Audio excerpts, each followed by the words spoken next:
man behind the microphone. No one sees the wizard.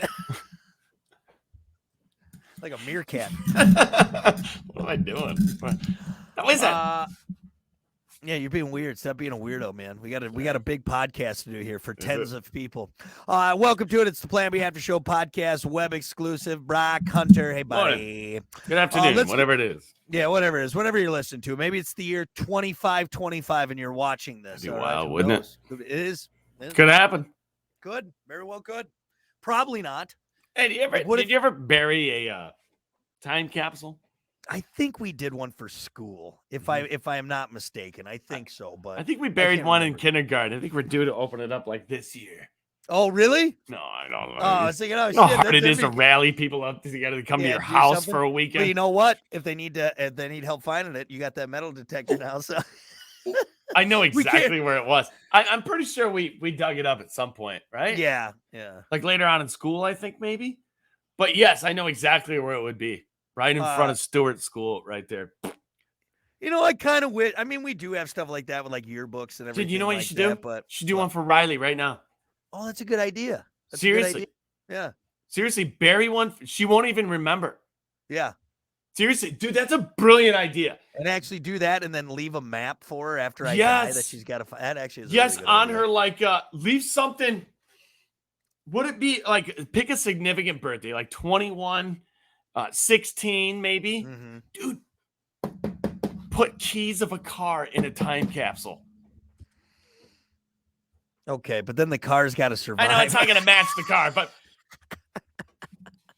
Oh, good. You get Daddy's 50-year-old truck. Right. Fantastic. Good job. I'm trying to think of something cool, though. You know what? Well, idea. you know what I could maybe do like, if I do it right, you know, for, I don't know, like a savings bond or something like that, or I don't know, or like that's a brilliant, buy some gold right now and put it in there and let her dig it up, and then you know it could be worth something. Here's what you do: you do it all together, and you take a video of it, and then she's gonna forget, obviously. Yeah. She's gonna for sure. Yeah. Yeah. And then later on in life, you hand her that video.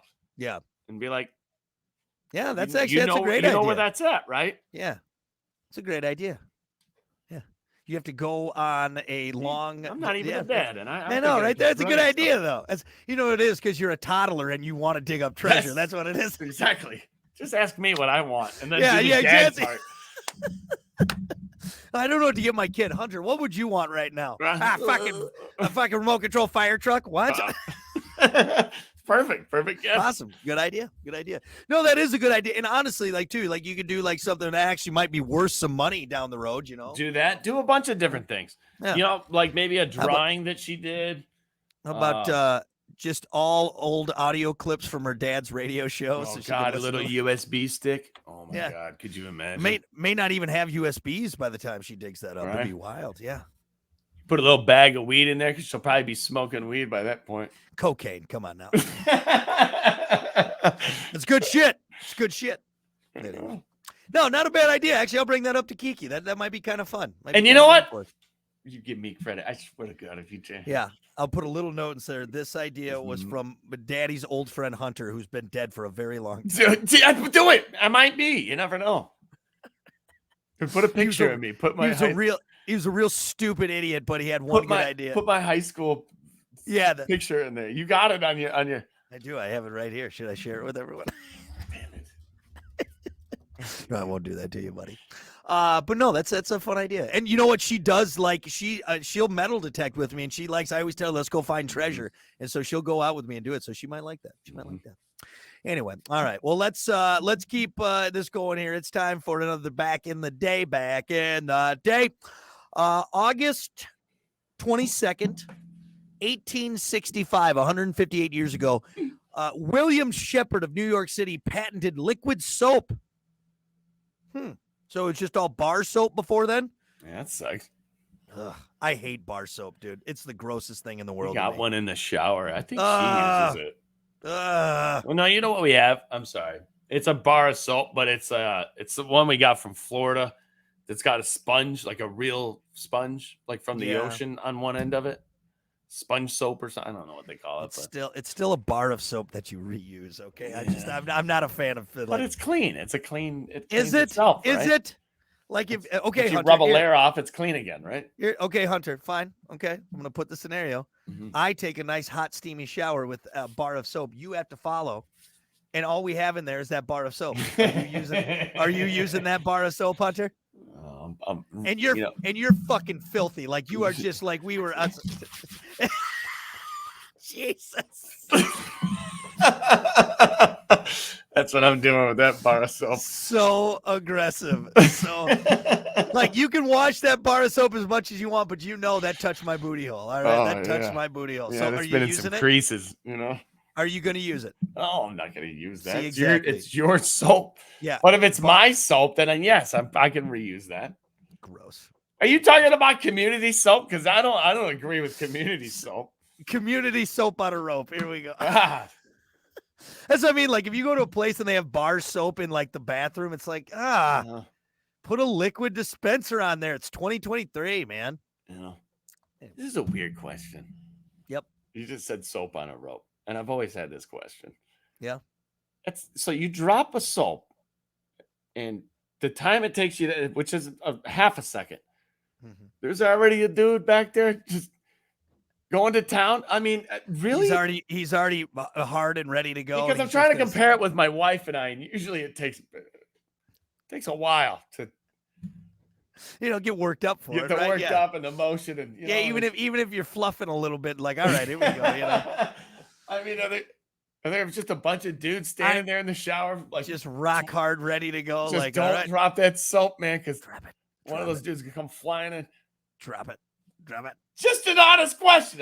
I'm sure it's been exaggerated, to this sense. But I mean, in areas where I wouldn't want to drop soap, that's probably one of them. So maybe that's just where it comes from. That's where it comes from. So, soap on a rope. Soap on a rope. It's like in Half Baked. What's he singing into the bar of soap? Slow motion. That thing squirts out of his hands. And it never, a soap, it hits something, it just goes flying 100 yards way. Yeah. If you're in a tub, it just starts doing like the bowl trick in the tub. Yep. Hey, do you ever hold it with your hand like a half pipe? No, because I'm not 7. All right, no, I'm gonna doing sick tricks with my bar of soap. I used to take my tech deck in there, man. Actually, you know what? That's a good marketing ploy for kids. You make soap that looks like a skateboard, so you can use it in the bathtub. Yeah, little soapy kick flips, dude. Yeah. What? So stupid. So dumb. All right, here we go. That's another back in the day, 1902, 121 years ago. Theodore Roosevelt became the first U.S. president to ride in an automobile at a public appearance. Oh. God, what a time to be alive. Oh, my God, he's in a car. In a car. You know what? There was probably people, because, again, it's politics. There were probably people that were upset that the president rode in a vehicle in public. Yeah, you know what I mean? Look at us. Look at him. Gotta ride horses. And look at it. Yeah. Look at him in his car. F you, Theodore Roosevelt. Yeah, I'm sure that was a real nice ride. Yeah. Jeez, man. Is there shocks on this fucking thing? I mean, God. If they could have just looked into the future, like, just imagine somebody pulling a Tesla up. No. Let's not even go that far, all right? Just take someone off a covered wagon on the Oregon Trail, all right? And set them in a Cadillac Coupe de Ville, all right? Seriously, though. Just floating down the road. This is so nice. This thing just floats. Yeah. Yep. What would be more? Okay, so if you're back in old times, right? That's all you got is a horse and a carriage. Just before planes were invented, blah, blah, blah. Yep. Car just the hell passes you and a plane flies over you. Now, what kind of plane? Which one? Just any plane. I don't care. So, okay, you show them. Here's what I honestly think the plane is going to be more because shocking, you can almost relate with the wheels and whatnot. Exactly. That's exactly what I was getting to. Yeah. So like you see a car, a Tesla, right? You put that out there. Like what that would be that? But you see the wheels on, you're like, okay, that makes sense. It's got 4 wheels. You somehow made what power. Kind of blacksmith? But but you have that or like a stealth bomber, like a B-52 stealth Fly over. bomber. Like it's the end of the world. You think that's it? The that's aliens gods. or whatever. Yeah, it's the gods are here. Yeah, The gods are here. Yeah, sure. so I think a plane would be more like shocking. Yeah. A fucking fighter jet flies over top someone. Dude, it's shocking seeing it now. If I see a B-52, I'm like, what? Holy, yeah. You know, I still don't understand how planes work. All right, like a regular go plane. And they go up. Yeah, you're telling me this thing is going up? That doesn't make sense. Let me tell you something, old timey guy. Planes will be up in the air flying, and boats will be. Well, I guess boats have been floating. Yeah, but I still don't understand it. Doesn't make sense. That thing flies and that thing floats. All right. Yep. Let's see.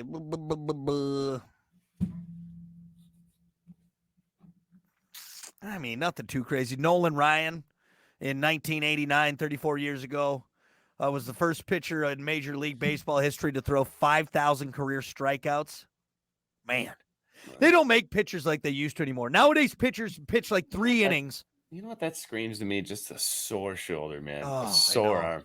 God, throwing that baseball, and you're snapping it at the end of that throw every time, man. Yeah. God, it's just they were built differently, man. They'd pitch full games, man. It's just not a thing anymore. Nowadays, you got 7 different pitchers, and they bring there's pitchers that'll come out literally for one batter. You know what I mean? That's wild, dude. So you got a nice arm. You can throw a football. Did you ever go to camps? Did you ever go to like quarterback camps or anything like that? Did. I did a couple, like my sophomore and junior year. I did a couple camps, but I can relate to this in the sore arm thing. Is we went to the Purdue quarterback camp and we threw up from like sun up to sundown. Mm-hmm. And dude, my arm, I'm telling you, I think it did permanent damage to like anytime I throw darts now. Yeah, my arm's destroyed.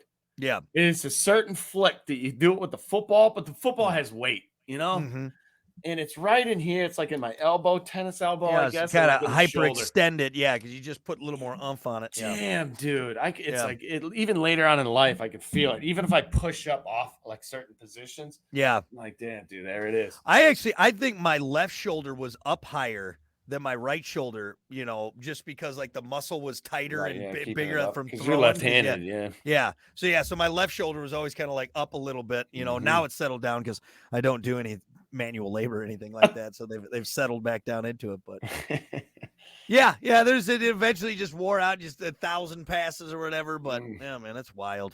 That's wild. Yeah. Anyway, there you go. Good enough for me. Yeah, that's it. Pretty good.